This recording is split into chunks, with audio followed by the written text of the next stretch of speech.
What is an actuator? If a robot's sensors are its eyes and ears and its processor is its brain, then the actuators are its muscles.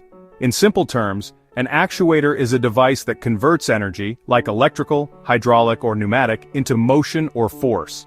It's what allows a robot to move, lift objects, or perform any kind of physical action. There are different types of actuators, and their choice depends on the type of movement and force required. The most common in robotics are electric actuators, which use motors. Think of the servo motors that turn a robot's arm or the motors that move the wheels of an autonomous vehicle. Those are electric actuators. For jobs that require much more force, hydraulic actuators are used, which operate with pressurized liquid.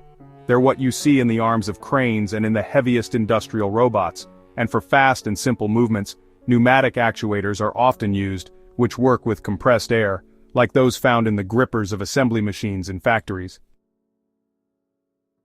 Within a robotic system, the actuator is the final component that executes a command. A sensor detects an obstacle, the robot's brain decides it needs to stop, and it sends a signal to the actuator in the wheels to stop turning. Without actuators, a robot would be a static machine that can perceive the world but can't interact with it. They are, in essence, the indispensable link between a robot's intelligence and its ability to act in the real world.